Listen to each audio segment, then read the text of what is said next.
Hello, welcome back. It started with changes so small that only those closest to the Swaggart family truly noticed. Frances Swaggart, known for her composed presence and unwavering support beside her husband Jimmy for decades, began slipping away from public view. Her appearances on ministry broadcasts decreased without explanation. Longtime staff noticed how uncharacteristically quiet she had become behind the scenes. She started missing church services and major family or ministry events. At first, it was brushed off as her taking time to rest after a lifetime of service. But soon people began to whisper, was something wrong? A few said she now walked with help. Others noticed a change in her voice, softer and slower than before. The silence from the family only deepened the mystery. As time passed, the absence of Frances became more apparent. Loyal followers who had watched her for years began calling the ministry, writing in, asking what had happened to her. She had been a constant figure, poised, warm, and faithful. Her sudden disappearance felt personal to many. Some thought she was traveling, others hoped she was just on a break. But as she continued to be missing from even family-focused broadcasts and key church events, concern turned into worry. The Swaggart ministry, which had always prided itself on being open with its audience, now had nothing to say. Even those within the church community were left guessing. Whispers spread maybe this wasn't just about needing rest. When the speculation grew louder, Jimmy Swaggart finally addressed the issue during a short segment. With a calm smile, he explained that Frances was fine, just taking time off to rest. The statement was brief and seemed more about closing the conversation than offering clarity. But for many, it didn't sit right. This wasn't like Frances. She had always been committed, devoted, the embodiment of strength and grace. Why would she leave so suddenly without a word to the people who loved her? It didn't add up.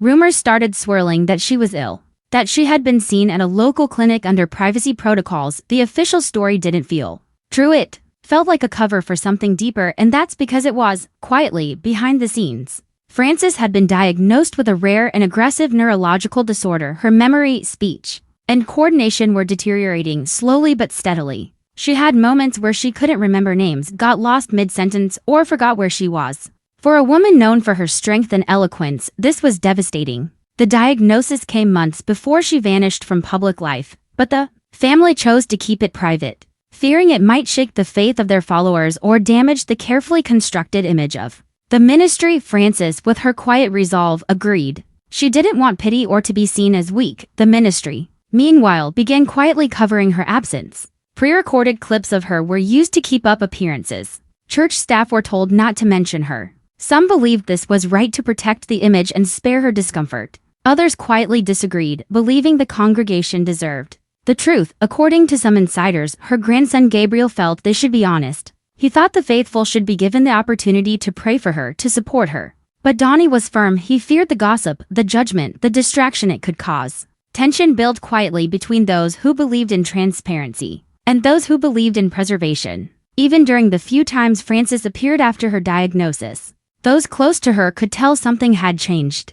Her presence was edited, her speech limited, sometimes pre-recorded. Staff helped her remember lines using teleprompters. Her voice sometimes dubbed to mask her struggle. The camera angles, the lighting, all of it was designed to preserve an image of strength. But for those who truly knew her, the change was visible. Her energy was gentler. Her confidence dimmed, but her faith remained. She still held her Bible, still smiled when she could, trying to stay connected even as her body made it harder each day. Eventually, everything came to a head. During a live Sunday service, Frances appeared on stage with Donnie. When asked about her favorite scripture, she paused, looked at Donnie, smiled, and mistakenly called him Jimmy, her husband's name. She trailed off in confusion, and Donnie quickly stepped in.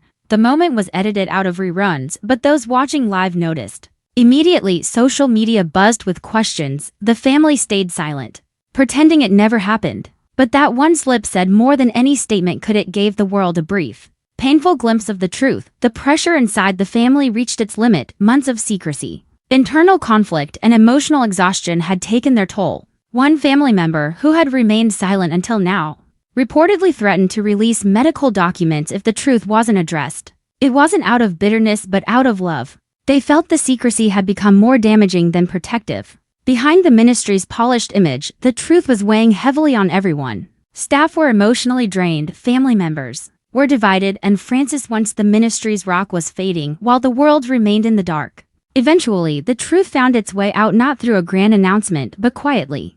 Through whispers and trusted voices, Frances never wanted pity or attention. She had chosen privacy over publicity, dignity over spectacle, even as her condition worsened. She faced each day with courage and quiet faith. When people finally learned what she was going through, their love poured out. Her silence, once misunderstood, became a symbol of her strength. She had battled with grace, choosing not to be defined by her illness but by her lifelong devotion to faith and service. And in the end, her quiet struggle inspired many more than words ever could.